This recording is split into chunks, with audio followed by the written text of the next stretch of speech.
You're going to spend 65% of your total revenue you are collecting. Before you even think about those about to graduate. Yes, you need to deal with them before thinking about who else was ignored because of his party. How are you going to bring everybody together? We say we are social democrats. We want to tackle everybody. We want to reach out and make sure everybody is engaged. They came and they were giving letters to their candidates to give to people, and some of them were selling it and all that and all that. I'm sure they can tell you that some of them bought their positions. Others were engaged because their parliamentary candidates brought them letters and got them employed in order to exclude other people. Dr. Rashid Pelpo eyeswafo wo hwe enuma eni apadie nsem ne ne yikuti Abusia Andra Ewabra Dr. Rashid Pelpo ne nsɛmtwerɛfoɔ edi nkɔmɔ no ne nsɛm a wɔde tu dwabio ene sɛ ebra Ghana manpanin dada na nado dan kwa akufado ene naban osuru kokrokwa manyuku MPP wɔn mu fra ban mu no wɔn mu hu ya ne sɛ ade na yɛ ka enti kwa no ɔmbɛkɔ no ene wɔn mu hyase fa Ghana fo bebre ɛwɔ nwuma mu nipa bɛsɛ 12,000 ɛna wɔn mu fa wɔn mu a na wɔn mu ni kapre anadama a wɔn mu de tu wɔ sɛ wɔn mu betua wɔn mu ka enti wɔn mu hyɛda na wɔn mu de at the point of exit of the MPP government, they imposed on us 12,000 workforce. Did not prepare to pay them, didn't have the money to pay them, and employed them, and then they exited. The 3-month budgets which they had to prepare for us to take over didn't take into consideration any of these. And so we come into office, no preparations to pay anybody. All the people they have just newly employed did not have enough clearance for them, but they imposed them on the government, and then they left. Remember when President Kufuor was leaving, what was imposed on us was single spine, which Atta Mills had to do, struggle with. Nekrokre no Dr. Rashid Pelpo echre mu bio se kamia ye se MPP amanyoko no eya ye wo mu DNA ewo wo mu mojanim wo mu be free office bia wan mu ja bibi ewo echre enu so sei enu echre mu fai. So it's like, is their DNA. Give the incoming government a problem. Let them fail and let the people say that they have failed. Like he says, it's not a good thing for us to be doing. Once your points of existence as a government comes to an end, go and allow, because the people had already rejected you. There's nothing you can do to bring back yourself to power. You can't recreate a future which had been lost. They had been preparing to contest an elections. Everything that will give them a good image from the side of the young person who is unemployed and looking for a job is what they would do. So they had done this over a period of time, hoping that in a culminated imposition of another 12,000, they would have then won the hearts of the young people and given them. Dr. Rashid Pelpo ayawa Central Mrashe Bedwani wanu kroya ni shweni of employment and labor relation no eso ewo omayem enran woni nsɛmtwerɛfo edi nkomo yi.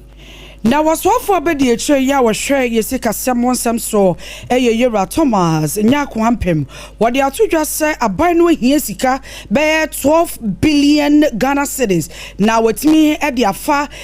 apomdin adwumayefo na afei enwumasua adwumayefo be 145,000 na womo ehwe animo na wode atodwa se afi bia nipa womo ewie edusua ene womo a ewose afa womo ewo mamu no enye nipa ketwa womo amutifie womo nyina edoso pa na woto aso echem se sawohwe apomdi asoye no a 2010 no na nipa womo efaye 26,000 professionals ena womo faye e ma ne chiechemu a edebetu odwase mprempren sika ena womo hia e wo se womo no fa emu a womo tifie a womo pe edwuma aye wobra woni sentrofo di nkomo no chiechemu sei.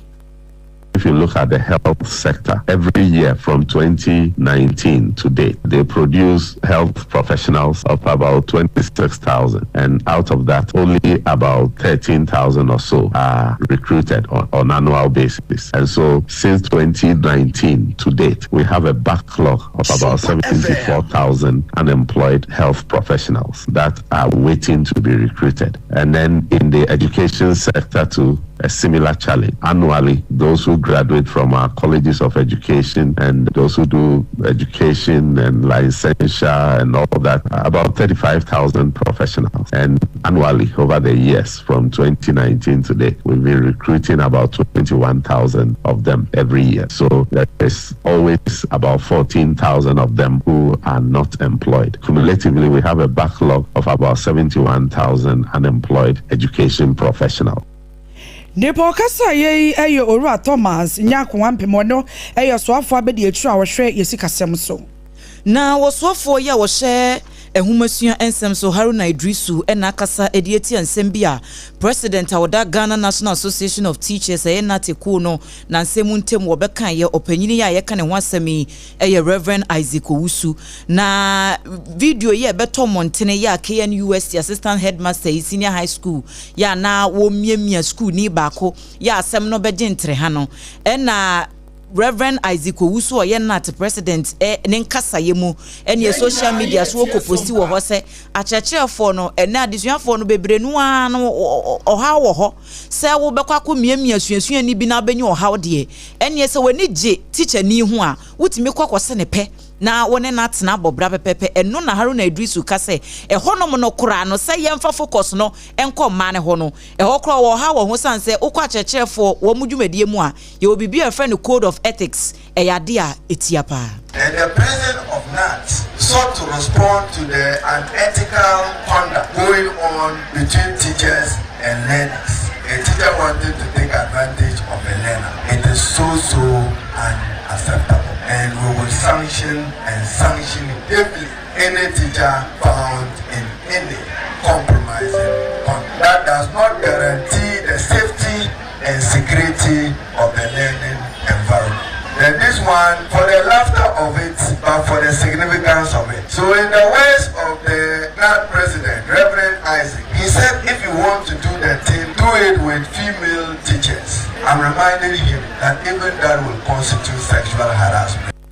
Sompa enti na chese no so eka sexual harassment ne ho binti ene ekotie yi eye soafo ya wo hye ehumasua ensem so Owura Haruna Idrisu Yede ensemi kopiemu awapomudini mu ensemu na epoye emantemu empanimfu a wanom ehwe veterinary service department no ano na wamode krata bei wamu kiremu se 2024 no eye wamu asabio enknama yade yi ebinya wamu ewabra nknaman eka wamu no ekame ese amonto prai wamu kiremu se 2023 no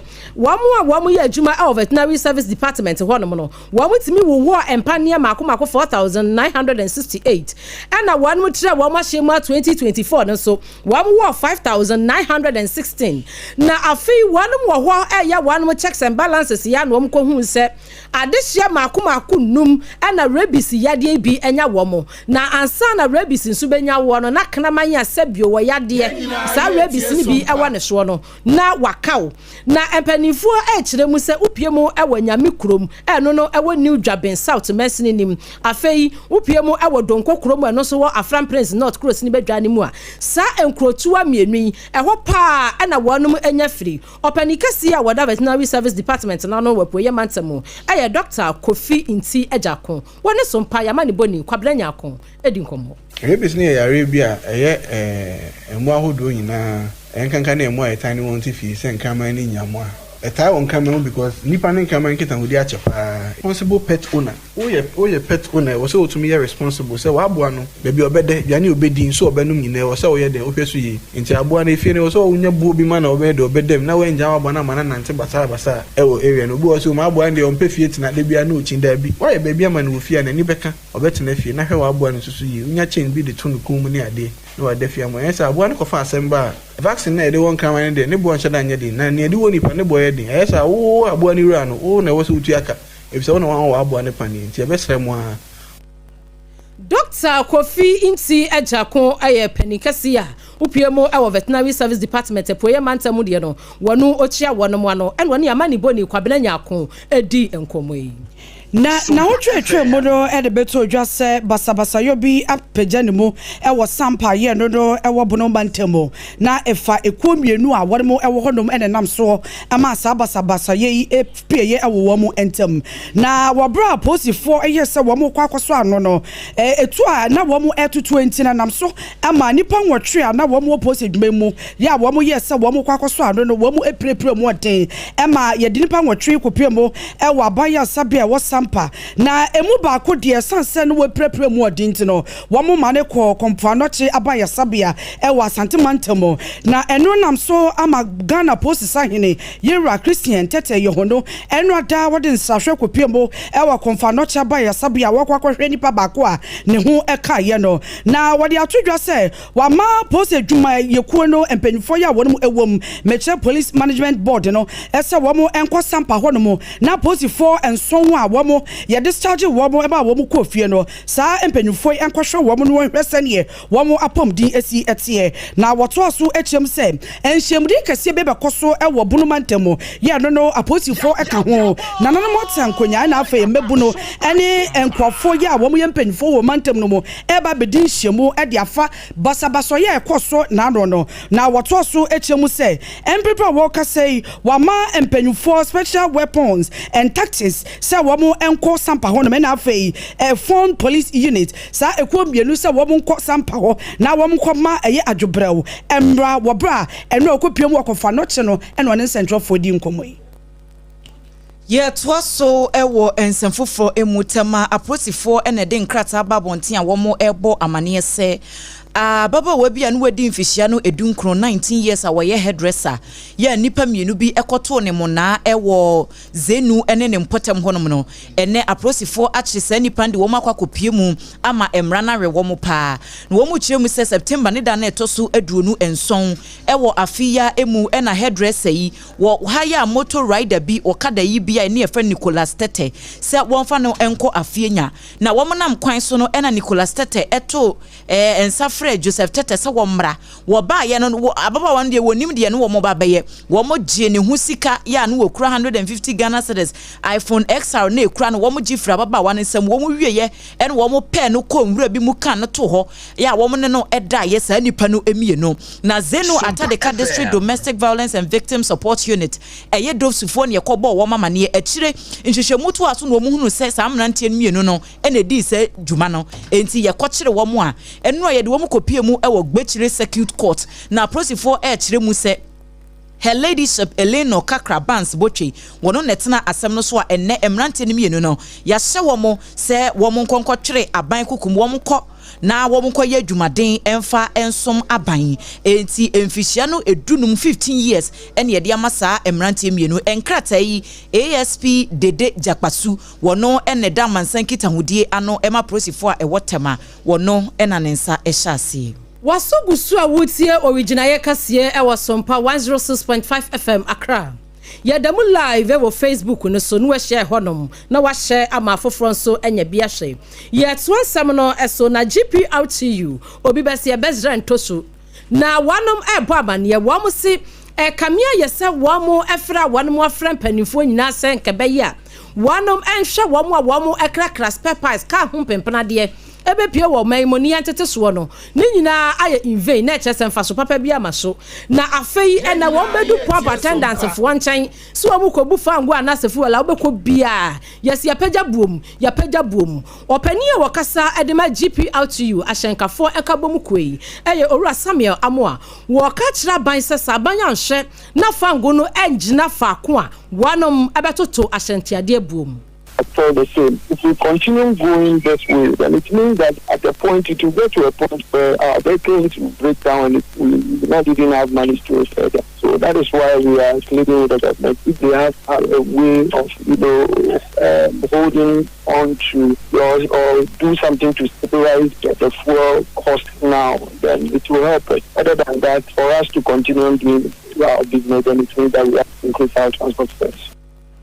Owura Samuel Amoa openia wonu akasa edema GP out to you ahyenkafo kabom koi no ne Sompa akasa edi nkomo na Progressive Transport Owners Association ya yetwaniti wa protua ne faye wo takwa edi atodwa se wo mo ba beto ahyentua bo eho na trotro panyi edema ekoi Owura Emmanuel Amoa wo chechemu action central for se afiye emu me busume no ne da na etoso aduanu ensia ene mpanyfo de ato wo monim se esanse sidi no eja na so abrane nti no wo mo atete nneema so nam so kora ma frango wo mo tete so nti ya wo mo so entity ahyentuabo emu na nam so ma wo mo tete so na wo mo se mprempren se de frango bo asanso ehuri akosoro no wo mo ka se wo mo manage na wo mo yade a ebe ha wo mo adwempa enti ebo dada na wo mo eje no eno a na wo mo esanso ede akọ na wo bro wo kan sansem wie ye no ye ne eye etimemfo ya wo mo ewo takwa wo etwetwe nkomo no wo mo chese o se ne wo mo pese wo mo tu eye chantwebo mu de ebe ha wo mo pa na sei na wo mo ede tudwa ye ne ye da afọ ne ya adwen se ono ana se wate so no wasade atusu bie mu de ya ne ye da afọ ne ya adwen ene o mo timeje na emom no ada afọ no so se 1 cedi number dia mo ma ye nya we se 1 cedi anya sa ye foka ne ye so ya passengers ye boa ye ho ne ye beba be foka na fo number ye na no de mo ba je mo ma ye nya we na so ye foka ye so ye hu se na ye betu ya ye no ano no de mo ka ne de mo asem e de no ano no many drivers for the ya adwen pepepepe just say me beto petrol na what mo 1 cedi na the next month se be kwa ka se petrol no what ma dia and wonji boska na nti petrol ne de sabaya to me dia wonji wo 1 cedi 2 cedi so na da so baby a wonji baba mo wonji mo mburu oji mo obu de passengers de no ba kupa ntokwa de ye no ba ku wo ka nim nti dia say drivers for no se baby ni te so 2 cedi a 2 cedi na ofa kaba mo fa 1 cedi kan no ye 3 cedi se 1 cedi so na waji ye won fa 1 cedi na nto so 50 pesos over 50 pesos na nto so na ye hu se sisi ano bibia to din anya afro me ba fo me ka ga ye me sa ibiska no menje on so se de ne de me no wa de enya adwene otumo boy anga so se ejuma na ye boy se wala nwure 1 cedi so kwa ni na sa ayo me nya bi do otumo boy so da wasin pa me iska sama ko yin 50 but 3 cedis na moje aha 3 cedis na moje nti aha no unless 3 cedis na ebeji because first no ye 250 but he said 3 cedis na moje nti aha de anyeso mo 3 cedis na ebeji lolo fene dia me huda wa ti do fi de fuka wo locus na kwa marketa 3 cedi na no de bo mpon ma akwa market ni mpanso tompo no drivers for na ma 3 cedi awanje wo si locus bo oje 5 cedi bo wanje 5 cedi oje 4 cedi nti america ni de me huda wa ti do de 3 cedi na style waje na waje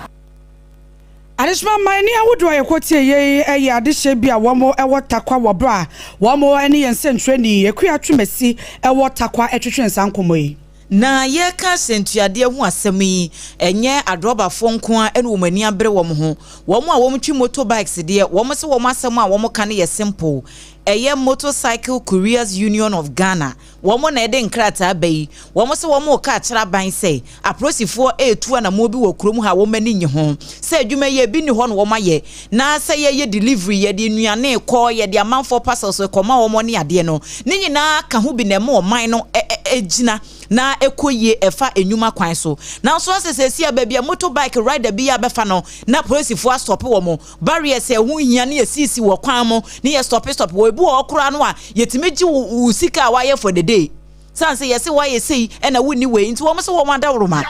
aprosifo wo mo nsi wo mo kwan se mo nye wo madwuma emra de e wo ho wo mo pese wo mo de ye adwuma na mo se ye gigi sika na ye stress wo mo ne sa ne ma ne de enya de bebo akora sesi an wo mo se wo mo kan se wo mo hia atena ye bia officially empenifo betimi abie e de mo se wo ye motorbike rider na police ni bi tetewo e wo kwan mu a e bi ha e na wo de wo complain beko wo mo se wo mu hia bibi e tesase de be ye betimi aboa amom dwumadie no so etimi akonkan enkrata yi owura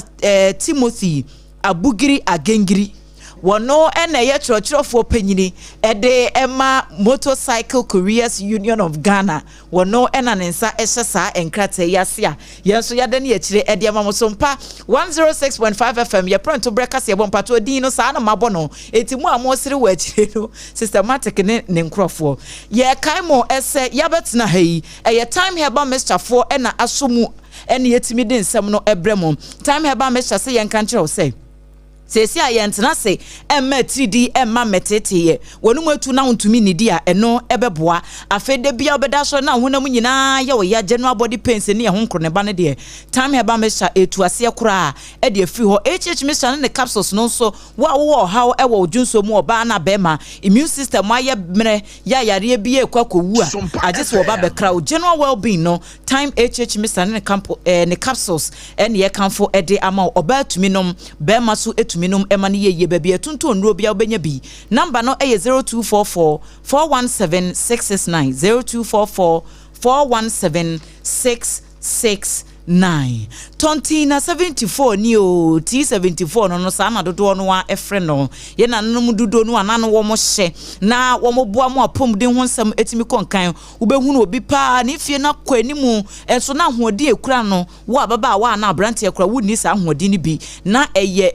herbs na wo mo nom no eno ne boa wo mo ene wo mo si adaji ni poso wa betena nkran ha sori ahomache ba na dwone ade ehifa na akwakonya bre akwakotiteten haba ma ba be hye bi anom eno nti ena tontina ena ma be fo kwan so wo hye bottle no kura se de wo mesi fa ye no ne atro tontina 74 mesa no kura egu ho no a ebe wa kono keke eya akono ankasa baby akobia so no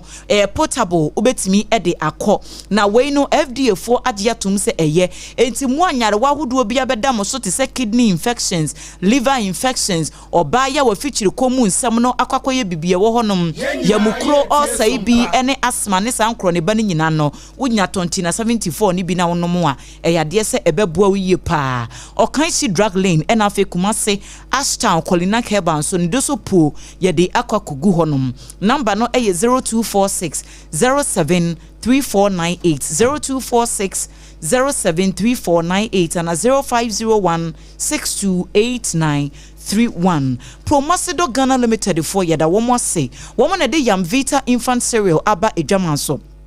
na sa Yamvita ya yeka wasemi so wa akoda wo fie na wenya efri busumi ensia kono wa hyase edi enuane eka no funsuo no ho a Yamvita ne yeka fo ede amao flavors ne ye wo modie ye wo wheat ena afa ye wo maize ni nyina no de eboa oba no ubetimi enya bi ede amano ye vitamins ahodo a ahyehye mu ene nuane nuododo no a zinc ne iron ne calcium eboa ema akoda no wotumi nantentam ne sa ne ma no nyina no eyade ebi ewo Yamvita no emu enti woto na ode ma oba no a na chese aduane preko papom din ho nsem so de ebekoye pa e de ama no FDA for agiatum supermarket bia mu anase provision shop bia wo kwa oso pe Yamvita na wanya bi ewo honom kama wo so ene de onga abedwama so ene ye kanea ye de be tasty aduane be spice no agene no amane matimi akonkan ya eye onga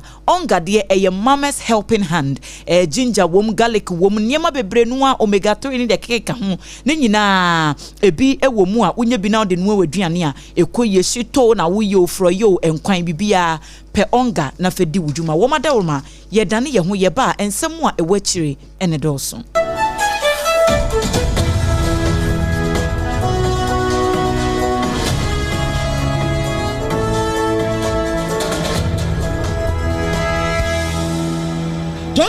tontonte yennom nsane e faadwen ne e faadwen ampa say na nim say brebi beba ama tontina 74 opa ye ne simple T74 abeye aduru tontina 74 ana T74 asa twe ya dwene asina nanom dodo so say de na dodo bua ma nanom enyare basabasa no saa na tontina 74 ana T74 ebo nipadua no emo immune support enti obi onum bie no abrebia ne ho denden tontina 74 yinso ya ye no sensuo krokro wa kama enti baby a wonam bia obetimi de wade akọ samene wa ankefi na kroi eda no nko na wie ya wabra mennom T74 samennom tontina 74 menya hoɔden mennom ne dabia T74 yi eye hahama ene ye de aye na DHC ena aframa na ye kama saa no T74 ahoɔden ni apomuden ko a wokɔ pharmacy ana baby to no bia ubenya tontina 74 yi biato T74 yi enye ma oba wa fa afuro ana obi a ɔma nufuo ana se obi a onya mfie dumienu eto phone free 050-162-8931 and a 0246-073-498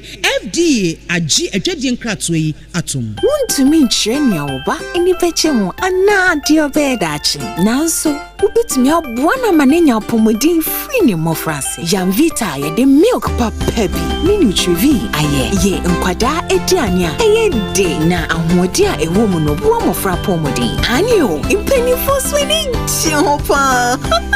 Mawobano apomodin free ne mofrase. Yamvita gumo hodo bebre.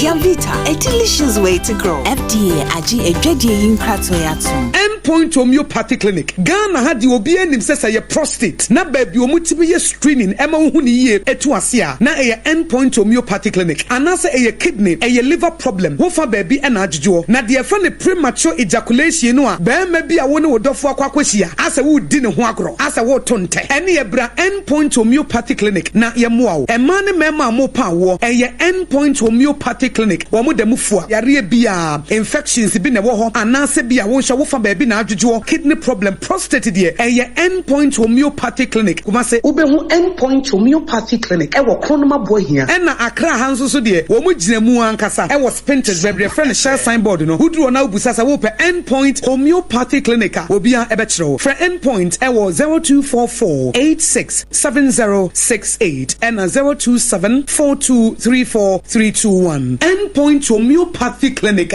Wo mo dem Ewra me pacho bra na me hwa de wo bag. Bra aden enen so biem. Hey, time heba me hye ya me ka se yi ba akun. Ani wayi me ensen. Bra, sanya time heba me hye esia gyimi ni me fiefo enya de abako ebeso yen. We de udi se ofa ni nyina. Time heba me hye me ka se me di one dance ya heaven ene de mekwa akopie. Enti se malaria we draw ne time heba mixture. Enye enunku o de nanum ato a wontimi anidie no. Time heba mixture duro no ene ye ma wo. Oba a wafa afuro de wo ma akwada nofo. Ene akwada a woni mfie dumienu entimi num aduro yi bi. Se obeto aduro yi bi anoma. Hwe se wakọ hospital anase lab am yehu se wo atridie malaria yi bi ansa. Se o petam heba mixture enu dudu atu a fo ani kire KNG Herbal Center ewo Emrom Abidjan House ana ba ko so wo atonsu Monaco Junction. Eno echi obenya bi atowo over the counter medicine sellers any herbal shop dodo na emu. Fre 0244417669. Kayo set time no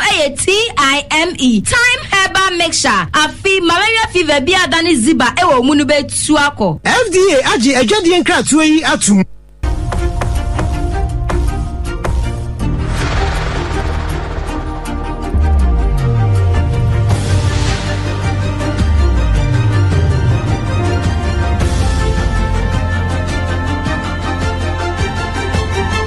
Sompa TV Emma Aketiapa. Ebusia Emma Aketiapa yada se waje brand ya da jatwen yen ama yada ye ho aba na yetoa ensem no so.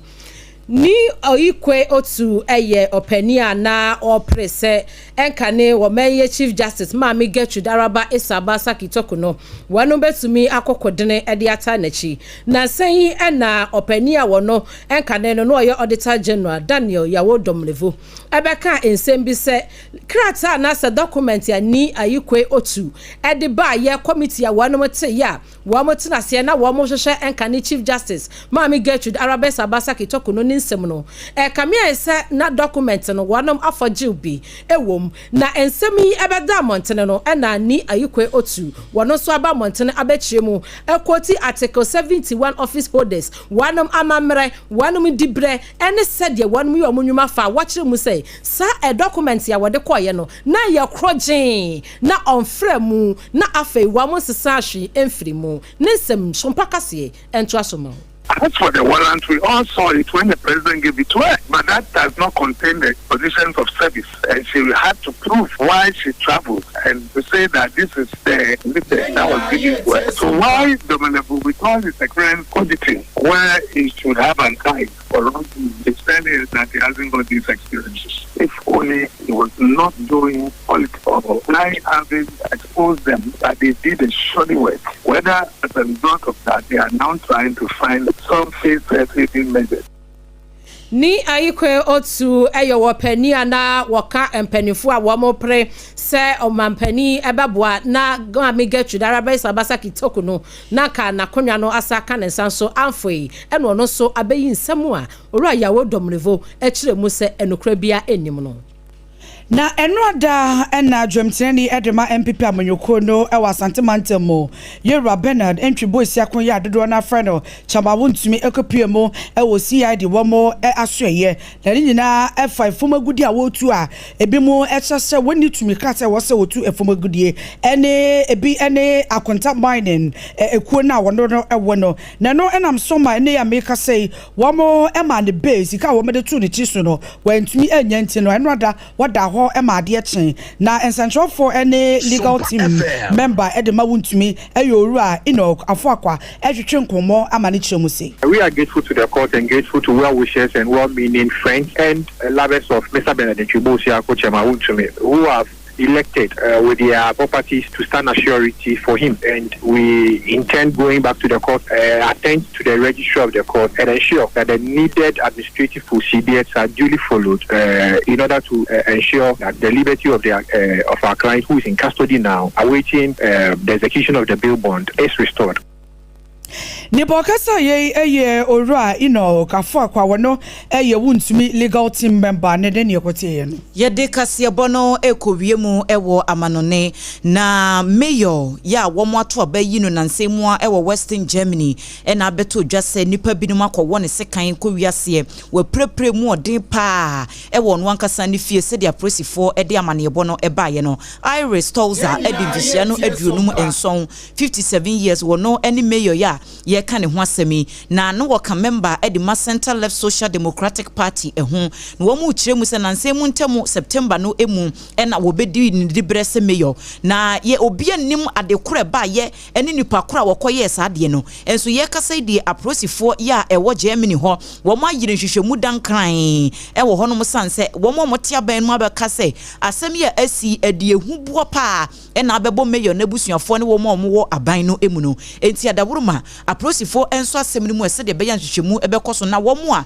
wo mu di sa enyamna asem no emra eni wo mu edi aha na ye gina ne de kasebo no asi safei ene wachimato hansema hodo a ye de ba ye no na de edi mu akote ni bi ene se Owurasie philosophy amanfo ye chehye ni a wanya afinhia no aduasa ensia amane ni kiremu se ni wadubi ase wa hyedwere be ya wonum hu ade a enam so ema ne hye woni dan na yedemu kopie mo ewo Galilea MA1 na JHS ye no ewo brigade Gasalt mensinimo adusuafo ye wo chese wo mkoto se obi ewuda hono a yedemu nchemu ebremo Sara so na ote se enipa mienu bi a wo mkoto hye ababa wa bi so na wo mo ne no da ye kwan bone so no ene court no ahye emfihia no edunum wo mkodemu na wo monye adwumaden wei ene afoforo bi ene ye de so mo awie yi a wo mo a womo eso yasene no 2074 time heba mestra ena fe promasido Ghana wom de Yamvita ene onga aba edwaman so na ye kase ebo no efa Sompa 106.5 no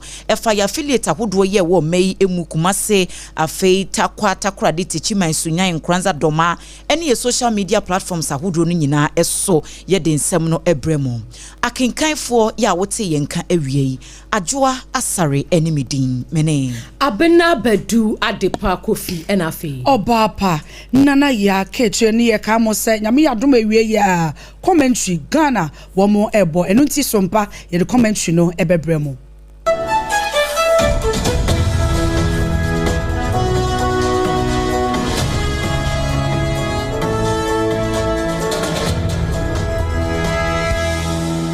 to me training oba eni peche mu ana dio bedachi nanso ubitimi abwana manenya pomodin free ni mofrase Yamvita ye de milk papa bi ni nutrivi aye ye nkwada ediania eye de na ahodi a ewo mu no bo mofra pomodin anio impeni fosweni chopa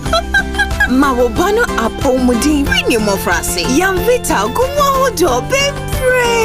Yamvita, a delicious way to grow. FDA, AG, a JD in Kratoyatum. Era, me pacho